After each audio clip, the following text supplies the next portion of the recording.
नमस्कार दोस्तों, ओम दिव्य ज्ञान में आपका स्वागत है। आशा करते हैं कि आप सभी कुशल मंगल होंगे। दोस्तों, अक्सर हमारे बच्चे बड़े होकर हमें छोड़ देते हैं या फिर बुरी संगत में पड़ जाते हैं।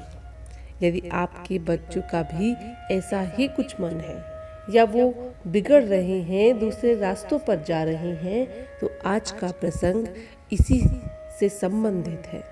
आप अपने बच्चों को इस प्रसंग को सुनाइएगा तो उनके अंदर बहुत कुछ परिवर्तित हो जाएगा। पर दोस्तों, यदि प्रसंग में आगे बढ़ने से पहले आप हमारे चैनल पर नए हैं तो कृपया चैनल को सब्सक्राइब जरूर कर लें। एक समय की बात है, एक जंगल में एक हरे भरे बरगद के पेड़ पर बहुत सारे पक्षी रहा करते थे। जंगल के बीचों बीच हरा भरा बरगद का पेड़ बहुत सारे जीव जंतुओं और पशु पक्षियों के लिए आश्रय था। उसी बरगद के पेड़ पर बहुत सारे गिद्ध भी रहा करते थे। उनमें से एक सबसे बूढ़ा गिद्ध उन सभी का सबसे प्रिय था। वह सभी पशु पक्षियों को अच्छी बातें बताया करता था। अब हरे भरे उपवन को न जाने किसकी नजर लग गई और इतना सूखा पड़ने लग गया कि धीरे धीरे वह हरा वृक्ष सूखने लग गया। तापमान इतना ज्यादा पहुंच गया कि आसपास के पेड़ भी सूखने लगे। अब धीरे धीरे उपवन में मायूसी छाने लगी और सभी लोग उपवन और जंगल को छोड़कर दूसरी जगह जाने लगे। अब एक दिन पेड़ पूरा ही सूख गया और उस पर रहने वाले सभी पक्षी हाहाकार करके दूसरी जगह जाने की बात करने लगे। बरगद के पेड़ पर रहने वाले गिद्ध और उसके परिवार ने वहां से जाने से साफ इनकार कर दिया। जब पक्षियों ने बूढ़े गिद्ध से पूछा कि वह इतने सूखे पड़ने पर भी उस पेड़ को छोड़कर क्यों नहीं जाना चाहता, तो उस बूढ़े गिद्ध ने उन सभी पक्षियों से कहा कि एक समय था जब उसके पास रहने के लिए घर नहीं था। वह इस पेड़ पर आया और इस पेड़ के सहारे उसका जीवन ही बदल गया। इस पेड़ ने उसे जिंदगी की सारी खुशियां दी हैं, उसके परिवार को एक आश्रय दिया है, तब जाकर वह आज इतना फल फूल रहा था। पर अब जब यह पेड़ मुसीबत में है, जब इस पेड़ को सूखे का सामना करना पड़ रहा है और हो सकता है कि यह पेड़ जल भी जाए, तो ऐसे में हम इसे छोड़कर कैसे जा सकते हैं। बूढ़े गिद्ध की यह बातें सुनकर सारे पक्षी उससे सहमत हो गए। अब सारे पक्षियों ने निर्णय किया कि वह भी बूढ़े गिद्ध के समान इस पेड़ को नहीं जाएंगे, इसी के साथ अपना जीवन त्याग देंगे। अब यह सब यमराज देख रहे थे।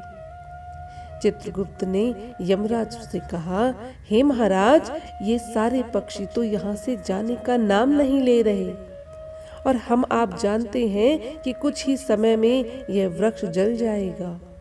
इस वृक्ष के साथ ही आधे उपवन भी जल जाएगा। पर यह पशु पक्षी, इनकी तो अभी मृत्यु लिखी ही नहीं है। अगर यह इस पेड़ के साथ जल गए तब हम क्या करेंगे? अकारण ही इनकी मृत्यु नहीं हो सकती। यमराज ने कहा, आप बिल्कुल सही कह रहे हैं चित्रगुप्त, यह पक्षी इतने हठी क्यों हो रहे हैं? चलिए हम और आप जाकर इनको समझाते हैं कि यह इस वृक्ष को छोड़कर चले जाए। कुछ ही दिनों में यह वृक्ष जल जाएगा, यह उपवन जल जाएगा। जाओ कहीं और अपना घर बनाओ। यह सोचकर यमराज और चित्रगुप्त बूढ़े गिद्ध और उस पेड़ के सारे पक्षियों के पास आए।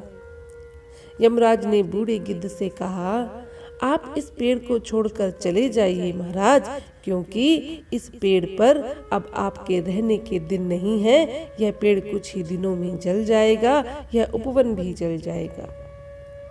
बूढ़े गिद्ध ने यमराज से कहा, महाराज, आपकी बातें अपनी जगह बिल्कुल सही हैं, पर मैं आपसे कुछ प्रश्न करना चाहता हूँ। अगर आप मुझे उनका उत्तर दे देंगे तो मैं इस वृक्ष से चला जाऊंगा। यमराज ने कहा, ठीक है, आप अपने प्रश्न पूछिए। बूढ़े गिद्ध ने कहा, पूरे जीवन भर इस पेड़ ने हमारी रक्षा की है, हमें आश्रय दिया है, हमें भोजन दिया है। पर आज जब यह पेड़ मुसीबत में है तो क्या हम इसे छोड़कर चले जाएं? यदि यह सही है तो पृथ्वी पर जब माँ बाप अपने बच्चों को बड़ा करते हैं और आखिर में जब उन्हें परेशानी होती है तो क्या बच्चों को उनको छोड़कर चले जाना चाहिए? यदि आप इस प्रश्न का उत्तर मुझे दे दें तो मैं अभी इस पेड़ को छोड़कर चला जाऊंगा। बूढ़े गिद्ध की यह बातें यमराज सोचकर ही रह गए, क्योंकि इस प्रश्न का उत्तर उन्हें मालूम था, पर वह बूढ़े गिद्ध से कह नहीं पा रहे थे। बूढ़े गिद्ध की बातों से यमराज प्रसन्न हो गए। बोले, हे महाराज, आपने जो भी कहा वह बिल्कुल सत्य है। मुसीबत में अगर अपनों को छोड़कर लोग चले जाएंगे तो फिर रिश्तों की कीमत ही क्या रह जाएगी। आप इस सूखे पेड़ से जो लगाव रखते हैं वही हर बच्चे को अपने माँ बाप और अपने परिवार से रखना चाहिए। मैं आपकी बातों से अति प्रसन्न हूँ। आप मुझसे कोई एक वर मांग सकते हैं। बूढ़े गिद्ध ने कहा, यमराज महाराज, आप पूरे लोगों के स्वामी हैं। आपसे मैं बस यही मांगना चाहता हूँ कि इस पेड़ और इस उपवन में बहुत सारे जीव जंतु रहते हैं। यदि यह जल जाएगा तो उन सब का भी देहांत हो जाएगा। कृपा कर इस जंगल पर अपनी कृपा दृष्टि बनाए रखें, इसे हरा भरा कर दें। गिद्ध की यह बातें सुनकर यमराज मुस्कुराए। बोले, सही कहा गया है, समय से पहले किसी की मृत्यु हो ही नहीं सकती, और आप जैसे बूढ़े और बुद्धिमान लोग जहाँ हों वहाँ तो कभी अनर्थ हो ही नहीं सकता। तथास्तु बोलकर यमराज अपने घर को लौट गए। उनके तथास्तु बोलते ही पूरा उपवन फिर से हरा भरा हो गया। सारे जीव जंतु खुशी खुशी रहने लगे। दोस्तों, हम मुसीबत में अपनों को छोड़कर कभी न जाएं। जिन अपनों ने हमें हर घड़ी संवारा है, हमें हर घड़ी सहारा देकर अपना बनाया है, यदि मुसीबत पड़ने पर, यदि उनको कोई जरूरत पड़ने पर अगर हम उनका साथ ना देंगे तो कौन देगा।